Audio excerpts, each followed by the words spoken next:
নমস্কার, কেমন আছেন সকলে? আশা করি প্রত্যেকেই ভালো আছেন। আমি এবং আমার পরিবারও ভালো আছি। আমি আবারও চলে আসলাম নতুন একটা এপিসোডের সঙ্গে।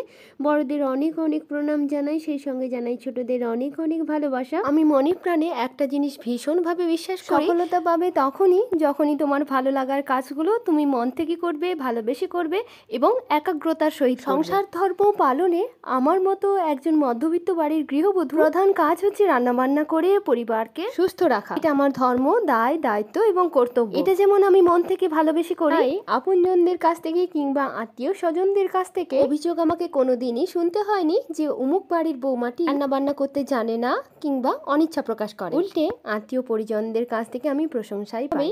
এটাও বলা ঠিক নয়, নিজে যারে বড় বলে বড় সেই নয়, লোকে যারে বড় বলে বড় সেই হয়। এই ভিডিওগুলো তোলা আমার অনেক দিন আগে থেকেই। তোমরা দেখতে পাচ্ছ এখানে সজনে ফুল রাখা আছে, আর আমি যখন ভিডিওটা আপলোড করব তখন সজনে ডাঁটা প্রায় শেষের মুখে। ভিডিওগুলো দেখলে তোমরা বুঝতে পারবে আমি রান্না বান্না করতে যেমনটা ভালোবাসি, তবে ঘরোয়া রান্না যেটা করলে আমার বাড়ির উপকারে লাগবে। এমনি আরও কয়েকটা আমার বিশেষ ভালো লাগার বিষয় হচ্ছে নাচ গান এবং নতুন নতুন কিছু ধারাবাহিকভাবে এক ধরনের কাজ করতে আমার মোটেও ভালো লাগে না। কিন্তু জীবন চলে, বাস্তব চলে নির্দিষ্ট একটি ধারাবাহিক গতিতে, যে গতিতে আমি ভাসমান। তাই ভালো না লাগলেও কাজগুলো আমাকে করে যেতেই হয়। দুপুরে হয়েছিল বাগানের প্রায় সমস্ত সবজিই ছিল, ডাল আর চালটা বাদ দিয়ে হয়েছিল খিচুড়ি আর সজনে ফুলের বড়া। তাই আমার এই একঘেয়েমি জীবনকে একটুখানি আনন্দ দিতে কিংবা জীবনের একটুখানি পরিবর্তন আনতে আমি বেছে নিয়েছিলাম সোশ্যাল মিডিয়ার মতো কয়েকটা প্ল্যাটফর্ম, যেখানে অন্যান্য মেয়েদের দেখে আমি অনুপ্রাণিত হয়েছিলাম এবং অর্থ রোজগারের একটা দিশাও বলতে পারো। যেমন ছিল এই কাজগুলো জীবনের অন্যান্য কাজগুলোর থেকে অনেকটাই আলাদা ছিল।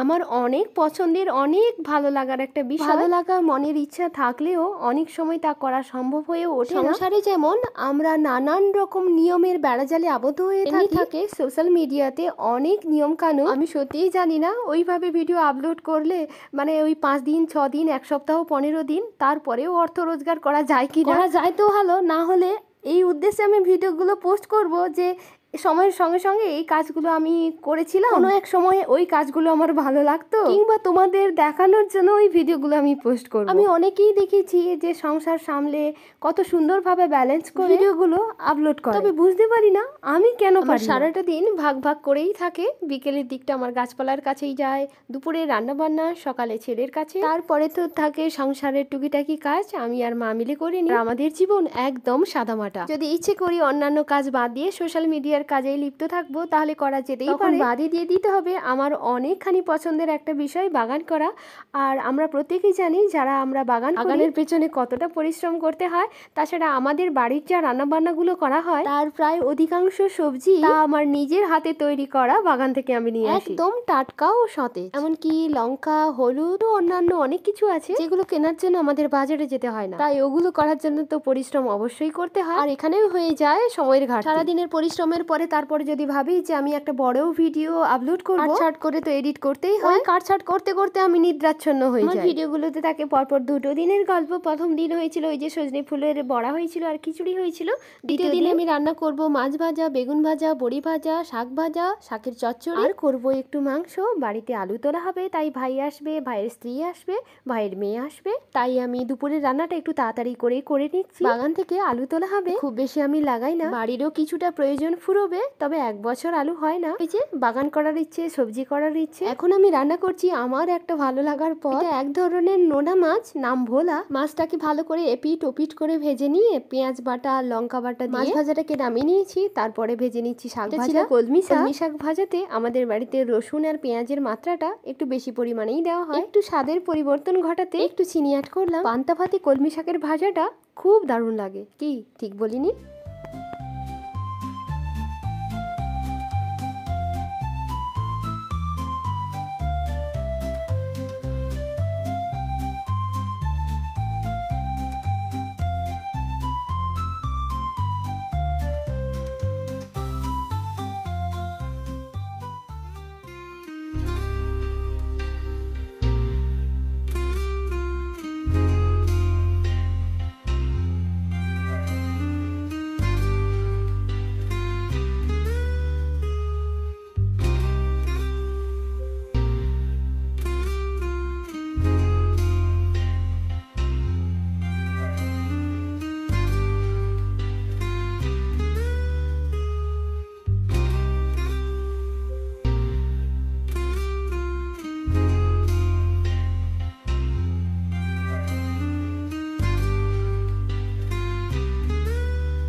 মাংসতে মশলা হিসাবে আমি তেল গরম হয়ে যেতে আমি চিনি দিয়েছি, রসুন ভাজা ভাজা হয়ে যেতে পেঁয়াজ দিয়েছি, জিরে ধনে বাটা লঙ্কা বাটা, হলুদ আর লঙ্কার গুঁড়ো। আমাদের বাড়িতে কাঁচা ধনে পাতার ব্যবহারটা একটু কমই করা হয়, মশলার উপরে দিয়ে কষিয়ে নেওয়া। কাঁচা ধনে পাতার গন্ধটা মায়ের ছেলের আবার না পছন্দ আছে। আজকে বাড়িতে হচ্ছে দেশি মুরগি। খানিক মাংস কষিয়ে নেওয়ার পরে মা দেখে নিচ্ছে মাংসটা সেদ্ধ হয়েছে কিনা। জল দিয়ে ঢাকা দিয়ে দেওয়া হয়েছে। ঘড়িতে বেলা বাড়ছে, রান্না হয়ে গেছে কিন্তু হয়নি এখনো ভাতটা, তাই ঘরের ভিতরে উনানটা ধরিয়ে আমি হাঁড়িটা চাপিয়ে দিয়েছি।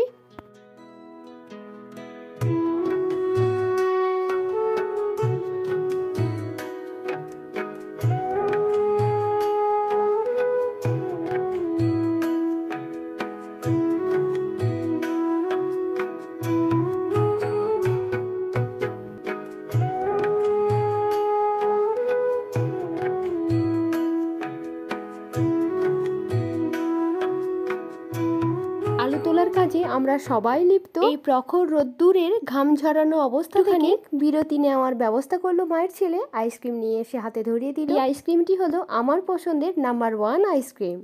তাড়াতাড়ি কুড়িয়ে দাও, বৃষ্টি আসছে। কুড়া কুড়া কুড়া কুড়া কুড়া কুড়া।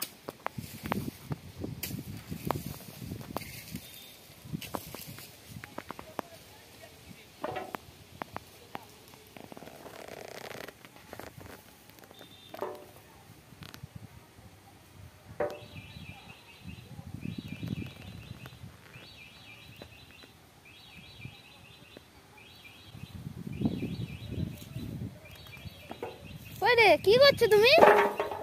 কি করছো? আলু গো।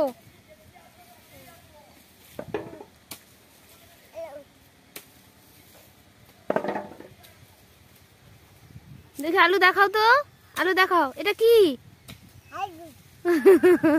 এটা কি আলু? এটা কি?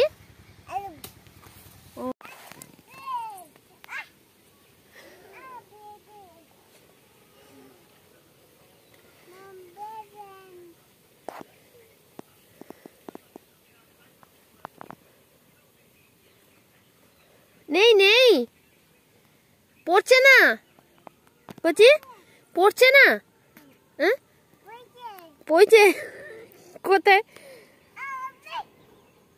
ও হচ্ছে আমার ভাইয়ের মেয়ে। কি দেখে মনে হচ্ছে না আলু তোলার কাজে আমাকে সাহায্য করতে এসেছে। আমাদের বাড়িতে ছোট বড় পেঁপে গাছগুলো আছে, ওগুলোকে নাড়াচ্ছে আর বলছে ও 5টা করে পেঁপে নিয়ে যাবে। ওর বয়স হলো 2 বছর 6 মাস। আর আমার বাড়ির চতুর্দিকে প্রচুর পরিমাণে বড় বড় গাছ রয়েছে। এই সময় তো পাতা ঝরে পড়বেই। প্রতিদিন ঝাড় দেওয়া হয় না, যখন অনেক করে জমা হয়ে যায় তখনই ঝাড়। আমরা বাগান থেকে তুলে এনে ওই ঘরের মধ্যেই জমা করছি। মা ওগুলোকে বেছে বেছে আলাদা করে রাখছে, কোনটা খাওয়া হবে কোনটা রেখে দেওয়া হবে। এই বছর 2টো প্রজাতির আলু লাগিয়েছিলাম, K22 আর লাল টুকরি। তবে K22টা খুব ভালো হয়নি, লাল টুকরিটা হয়েছে মোটামুটি। ওই যে লাল টুকরি আলুটা, ওর দম খেতে ভীষণ ভালো লাগে। আলুর দমের কথা বলছি, ওই দমের আলুটা আমাদের বাজারজাত এখন 40 থেকে 45 টাকা পার কেজি। সময় পেলে ওই পিঠেটা করতে আমি বসে যাই। আমার আত্মীয় পরিজনরা কিছু কিছু আছে ওই পিঠেটা খেতে ভীষণ ভালোবাসে। বাবা মাকে অনেক অনেক ভালোবাসবো, অনেক অনেক যত্নে রাখবো, সুন্দর মনের মানুষ হতে চেষ্টা করব। ভালো থেকো, ভালো রেখো সকলকে। Thank you and God bless you. Good night.